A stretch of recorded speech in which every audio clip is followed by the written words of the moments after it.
जय हिंद साथियों, welcome to lakes लीगम academy. क्या आपको पता है कि कौन से ऐसे एक्ट और ओमिशन हैं जिनको हम ऑफेंस कह सकते हैं, या ऑफेंस और क्राइम में क्या डिफरेंस होता है, और इंडियन पिनल कोड में ऑफेंस वर्ड क्या डिनोट करता है? क्या अगर कोई पर्सन स्पेशल या लोकल लॉ में कोई ऑफेंस कमिट करता है तब भी उसे डिफेंसेस अवेलेबल होंगे जो चैप्टर 4 इंडियन पिनल कोड में दिए गए हैं? या अगर किसी ऑफेंस की पनिशमेंट 6 महीने से कम है तो क्या फिर भी ऑफेंसेस के लिए जो वर्ड दिया गया है वो डिनोट करेगा section 40 of Indian penal code में? आइए इन सभी चीजों को समझते हैं इस वीडियो में। सबसे पहले हम समझते हैं कि जो वर्ड ऑफेंस है उसका मीनिंग क्या है। तो वर्ड ऑफेंस को सबसे पहले हम देखेंगे कि ये जो वर्ड है ये एक लैटिन वर्ड से लिया गया है, जो लैटिन वर्ड है ऑफेंडेरे, और ऑफेंडेरे का मीनिंग होता है कि स्ट्राइक अगेंस्ट, यानी किसी चीज के अगेंस्ट, खिलाफ जाना, या वायलेशन ऑफ लॉ, या फिर कोई रूल या किसी की फीलिंग्स को। तो सिंपल वर्ड्स में हम कह सकते हैं कि ऑफेंस डिनोट करता है कोई भी ऐसी चीज जो वायलेट करे किसी एस्टैब्लिश्ड लॉ को। कोई भी law, irrespective whether it is civil law और क्रिमिनल लॉ, चाहे वो सिविल लॉ हो या क्रिमिनल लॉ हो, अगर कोई पर्सन उन एस्टैब्लिश्ड लॉ को वायलेट करता है then he would be said that he has committed an offense। अब हम डिस्कस करते हैं कि ये जो वर्ड ऑफेंस है इसकी डेफिनेशन कहां पर दी गई है। तो section 3 close 38 of general clause act define करता है वर्ड ऑफेंस को, और वो कहता है एनी एक्ट और ओमिशन, कोई भी एक्ट और ओमिशन। एक्ट मतलब कुछ एक्टिवली करके, जैसे ए ने बी को शूट कर दिया तो उसने कुछ यहां पर किया, कुछ एक्ट कमिट किया, तो हम कहेंगे कि कुछ एक्ट कमिट हुआ। ओमिशन, जब लॉ ने आपको कोई ड्यूटी दी हो और आप उस ड्यूटी को तोड़ देते हैं तो हम कहेंगे कि वहां पर ओमिशन कमिट हुआ है। जैसे एग्जांपल के लिए ए की जेल में ड्यूटी है कि वो जितने भी प्रिजनर्स हैं, कैदी हैं, उनको टाइम पर खाना दे, लेकिन ए जो है एक पर्टिकुलर कैदी को टाइम पर खाना नहीं देता है जिससे उसकी डेथ हो जाती है। तो यहां पर जेलर ने ओमिशन कमिट करके ऑफेंस कमिट किया है। तो यहां पर ये यही कहता है एक्ट और omission punishable by any law, punishable by any law. तो ये जो वर्ड एनी लॉ है ये डिनोट करता है कि ये कोई भी लॉ हो सकता है, सिविल लॉ हो सकता है, क्रिमिनल लॉ यानी प्राइवेट लॉ, पब्लिक लॉ, कुछ भी हो सकता है, for the time being enforce, यानी जो उस टाइम पर इनफोर्स है यानी लागू है। तो section 338 of general clause act यही कहती है एन एक्ट और omission violation of any law which is enforce, जो कि टाइम बीइंग इनफोर्स है। तो इससे हमें यही पता चलता है कि कोई पर्सन जब कोई भी एक्ट और ओमिशन करता है किसी भी लॉ को वायलेट करते हुए तो उसने ऑफेंस कमिट किया है। इसी के साथ हम एक और डेफिनेशन समझते हैं जो कि कोड ऑफ क्रिमिनल प्रोसीजर में दी गई है, और सेक्शन 2N डिफाइन करता है वर्ड ऑफेंस को। और इस डेफिनेशन की खास बात यह है कि ये जैसे सेक्शन 338 में वर्ड ऑफेंस को डिफाइन किया गया है, सेम उसी तरह से बताता है एनी एक्ट और ओमिशन पनिशेबल बाय लॉ, लेकिन इसमें इसने एक चीज और ऐड कर दी कि अगर कोई पर्सन कोई ऐसा एक्ट कमिट करता है जिसके अगेंस्ट कंप्लेंट की जा सकती हो, कहां पर? Section 20 of cattle trespass act. Cattle trespass act में अगर सेक्शन 20 में किसी के अगेंस्ट कंप्लेंट की जा सकती हो तो उसको भी ऑफेंस माना जाएगा।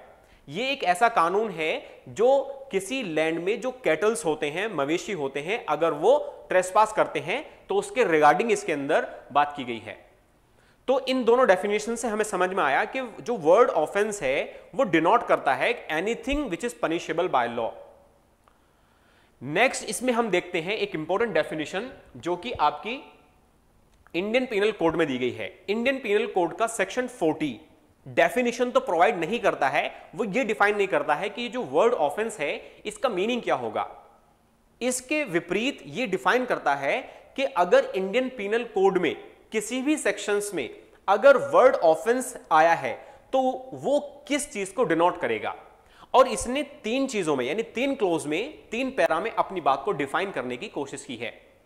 पहले इसने कहा है कि any act punishable by this code, यानी इसने एक बात कही कि क्लोज 2 को और 3 को छोड़कर अगर कहीं पर भी वर्ड ऑफेंस आता है तो उस वर्ड ऑफेंस को हम ये मानेंगे कि ये डिनोट करता है anything which is made punishable by this code यानी इंडियन पेनल कोड और बीएनएस यानी भारतीय न्याय संहिता।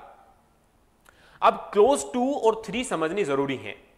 क्लोज 2 ये कहती है कि अगर कोई चीज पनिशेबल है, स्पेसिफाइड कर दिया उन्होंने चैप्टर 4 में, जहां पर जनरल एक्सेप्शंस दिए गए हैं कि अगर कोई पर्सन कोई ऑफेंस कमिट करता है, अगर वो सेक्शन 76 से 106 तक किसी कैटेगरी में फॉल करता है तो वहां पर उसको इम्यूनिटी मिल जाएगी। या फिर चैप्टर 5A जहां पर क्रिमिनल कॉन्स्पायरेसी दी गई है, जहां पर 120A में क्रिमिनल कॉन्स्पायरेसी को डिफाइन किया गया है और 120B में उसकी पनिशमेंट दी गई है। या इसके अलावा जो कुछ स्पेसिफिक सेक्शंस हैं, अगर यहां पर इनमें जो वर्ड लिखा हुआ है ऑफेंस, वो डिनोट करेगा anything which is punishable by this code यानी इंडियन पेनल कोड और which is punishable by special और लोकल लॉ। स्पेशल लॉ वो लॉ होते हैं जो किसी स्पेसिफिक मैटर के लिए बनाए जाते हैं, जैसे डोमेस्टिक वायलेंस एक्ट, या फिर इसके अलावा बहुत सारे लॉज हैं जो किसी स्पेसिफिक डोमेन से डील करते हैं, जैसे डॉरी प्रोहिबिशन एक्ट। तो अगर कोई चीज इनमें पनिशेबल है और वहां पर वर्ड ऑफेंस लिखा है तो वो डिनोट करेगा कि ये उसी की बात की जा रही है। अब इसका मतलब क्या है, हम इसे यहां पर क्यों डिस्कस कर रहे हैं? जैसे मान लीजिए एग्जांपल के लिए सेक्शन 82 और 83 उठा लेते हैं, जो बात करता है डोली इन कैपेक्स और डोली कैपेक्स की। इनको नए कानून में सेक्शन 20 और 21 में रखा गया है। सेक्शन 82 इंडियन पिनल कोड का यह कहता है कि जब कोई भी चीज 7 साल से कम के बच्चे के द्वारा की जाती है तो वो पनिशेबल नहीं होगी। या फिर इसमें ज्यादातर वर्ड्स लिखे हुए nothing is an offence, nothing is an offence, कोई भी चीज ऑफेंस नहीं है। तो जो वर्ड ऑफेंस आ रहा है सारे जनरल एक्सेप्शंस में, ये वर्ड ऑफेंस डिनोट करता है which is punishable by this code, special law और लोकल लॉ, तीनों चीज को कवर करता है। मीनिंग देयर बाय अगर कोई भी चीज स्पेशल या लोकल लॉ में भी पनिशेबल की गई है तो जो डिफेंसेस दिए गए हैं वो सभी के लिए अवेलेबल होंगे। उसके बाद थर्ड क्लोज आती है। थर्ड क्लोज ये कहती है, इसमें छोटी सी एक चीज ऐड कर दी है जो कि इंप्रिजनमेंट का क्राइटेरिया है। इसमें टोटल 8 सेक्शंस दिए गए हैं, जिसमें सेक्शन 141 भी आता है। सेक्शन 141 अनलॉफुल असेंबली को डिफाइन करता है और ये जो सेक्शन है, ये जो थर्ड क्लोज है, वो ये कहना चाहती है कि अगर इन 8 सेक्शनों में से, जैसे मान लीजिए 141 है, उसमें कहीं पर वर्ड ऑफेंस यूज हुआ है तो उस ऑफेंस का जो मीनिंग होगा ना वो सेम मीनिंग ऐसा होगा जैसे कि इसके लिए है। लेकिन स्पेशल और लोकल लॉ में वो चीज पनिशेबल होनी चाहिए 6 मंथ और अपवर्ड। तो ये इंडियन पिनल कोड की एक खास डेफिनेशन है जो इंक्लूड करना चाहती है सारी चीजों को, जिससे कि हम एक वर्ड ऑफेंस को आसानी से डिनोट कर सकें। अब हम इसमें यह समझते हैं कि ये जो ऑफेंस है जिसको हमने समझा, section 338 general clause act, section 2N code of criminal procedure, उसके बाद section 40 of Indian penal code. अब एक वर्ड होता है क्राइम। देखो ऑफेंस हमारा बिल्कुल क्लियर हो गया, ये violation of any established law है, एनी लॉ, सिविल और क्रिमिनल। अब क्या होता है कि कुछ ऑफेंसेस ऐसे होते हैं जो सीरियस नहीं होते, कुछ ऑफेंस ऐसे होते हैं जो मोर सीरियस होते हैं, कुछ ऐसे ऑफेंस भी हो सकते हैं जो कि अगेंस्ट प्राइवेट इंडिविजुअल हैं, और कुछ ऑफेंस ऐसे भी हैं जो अगेंस्ट पब्लिक एट लार्ज हैं। तो इन सारे ऑफेंसेस में से कुछ ऐसे ऑफेंसेस होते हैं जिनको हम क्राइम की कैटेगरी में रखते हैं, जो कि मोर सीरियस हैं और वो अफेक्ट करते हैं पब्लिक एट लार्ज को। तो क्राइम क्या हो गया? क्राइम एक स्पीसीज हो गया और ऑफेंस एक जीनस हो गया। तो हम कह सकते हैं all crimes are offence but all offences are not crime. So ये बेसिक सा डिफरेंस है ऑफेंस और क्राइम में। तो आपसे अगर कोई पूछता है व्हाट इज ऑफेंस, तो आपका रिप्लाई होगा offence is the violation of any established law.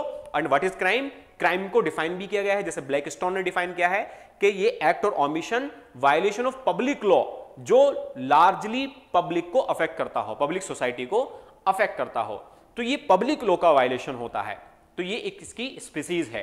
Hope ये कॉन्सेप्ट आपको समझ में आया होगा। Still if you have any doubts you can write in comment, we will reply. मिलते हैं नेक्स्ट वीडियो में। जय हिंद।